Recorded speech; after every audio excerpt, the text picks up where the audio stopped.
Good morning viewers. నా పేరు చంద్రప్రకాష్ అండి. నేను ఆక్యుపంచర్ అహ్మద్ గారి దగ్గర 2009 నుండి ట్రీట్మెంట్ తీసుకుంటున్నాను. అంతకుముందు నేను 2008లో అనుకోకుండా ట్రైన్ దిగుతూ స్లిప్ అయి కింద పడ్డాను. కొంచెం వెళ్ళే ట్రైన్ నుండి దిగాల్సి వచ్చింది అర్జెన్సీలో. అది తప్పు నాది. బట్ ఆ టైంలో కింద పడడం వల్ల ఇంటర్నల్గా ఇంజురీస్ అయ్యాయి. నేను ఒక 6 మంత్స్ తర్వాత చూసుకుంటే ఇండెక్స్ ఫింగర్కి నమ్నెస్ ఉండేది, తిమ్మిరి వచ్చేదనమాట. నేను ఆర్థోపెడిక్ డాక్టర్ దగ్గరికి వెళ్ళినప్పుడు ఒకసారి జాగ్రత్తగా ఉండాలి, కొంచెం మీరేం వెయిట్ లిఫ్ట్ చేయకూడదు, బైక్ డ్రైవ్ చేయకూడదు అని చెప్పారు. నా ఏజ్ ఆ రోజు 27 ఉంటుంది. అంత ప్రాబ్లం ఏమి ఉండదు కదా, బాగానే ఉన్నాను అనుకుంటూ నేను నా పని నేను రెగ్యులర్గా చేసుకుంటూ ఉండేవాడిని. బట్ ఇంకొంచెం ఎక్కువ అవడం వల్ల నేను ఎంఆర్ఐ దిగాను.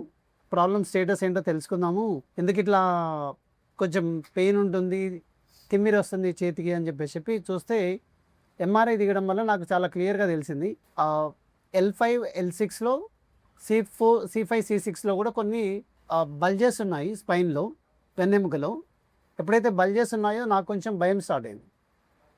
నేనేదో తప్పు చేస్తున్నాను, ఇంకొంచెం జాగ్రత్తగా ఉండాలి అని హైదరాబాద్లో ఉన్న ఒక మంచి డాక్టర్ గారి దగ్గరికి వెళ్ళాను.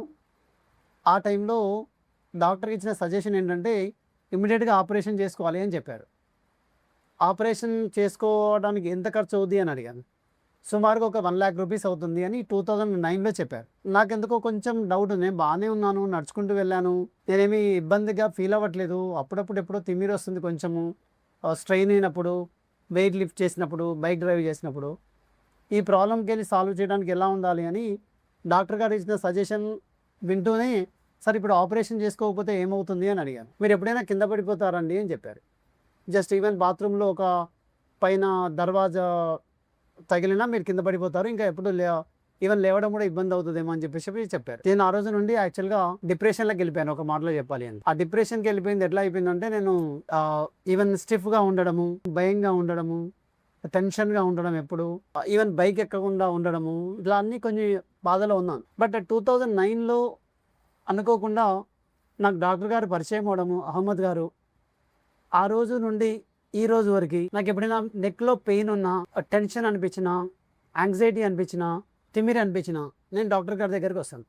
అంటే 2009 నుండి ఈ రోజు వరకు సుమారుగా మీరు క్యాలిక్యులేట్ చేయండి ఎన్ని ఇయర్స్ అవుతుంది.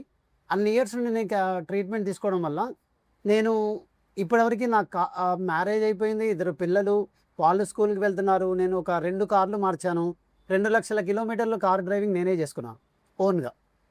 సో అది నాకు సార్ ఇచ్చిన ఎనర్జీ యాక్చువల్గా. సో నేను ఒక చిన్న సజెషన్ చేయగలుగుతాను. ఆక్యుపంచర్ అనేది మనకి యాక్చువల్గా మన ఇండియన్ ట్రెడిషన్లో మీకు అందరికీ తెలుసు, ఆల్టర్నేట్ ట్రీట్మెంట్స్ చాలా ఉన్నాయి. ఇమ్మీడియట్గా మనము ప్రతిసారి ఈ అలోపతి డాక్టర్ దగ్గరికి వెళ్ళే బదులు బట్ ఆల్టర్నేట్ ట్రీట్మెంట్స్కి వెళ్ళడం మంచిది. లైక్ ఆయుర్వేదిక్ అవ్వచ్చు, యునానీ అవ్వచ్చు, ఆక్యుపంచర్ అవ్వచ్చు, వాట్ ఎవర్ ద ట్రీట్మెంట్ ఆయుష్లో ఉంటాయి కదా. అండ్ సార్ దగ్గర ట్రీట్మెంట్ తీసుకుంటున్నాను. ఈవెన్ మా మదర్ కూడా ఈరోజు నేను తీసుకొచ్చాను, తను షుగర్తో సఫర్ అవుతుంది, ఈవెన్ నా బీపీ కూడా కొంచెం ఉంది. సార్ చాలా క్లియర్గా చెప్పారు, only 1 needle and 15 minutes maximum. So నేను ఇప్పటివరకు కూడా సార్ దగ్గరికి వచ్చిన లాస్ట్ 5 yearsలో 1 or 2 needles మాత్రమే పెడుతున్నారు. చాలామంది ఏమనుకుంటారంటే నీడిల్ పెడితే బ్లడ్ వస్తుంది, దానిలో మనకి పెయిన్ ఉంటుంది, ఇన్ఫెక్షన్ అవ్వచ్చు అని అనుకుంటారు. బట్ ఈ సార్ ఏంటంటే ఎవరి నీడిల్ వాళ్ళకే ఉంటుంది. ఒకసారి యూజ్ చేసిన నీడిల్ మళ్ళీ మళ్ళీ యూజ్ చేయరు. అండ్ ఫీజు కూడా చాలా తక్కువ. అండ్ ఎలాంటి టెస్ట్లు అవసరం లేదు, ఓన్లీ నాడీ చూసి మాత్రమే సార్ లోపల ఉన్న ప్రాబ్లం చెప్తారు. అండ్ ఆ ప్రాబ్లంతో సార్ ఇచ్చే 1 or 2 needlesతో ఇంట్లో ఉండే కుట్టు సూది కానీ లేదంటే పినీస్ కానీ కుచ్చితే చాలా పెయిన్ ఉంటుంది.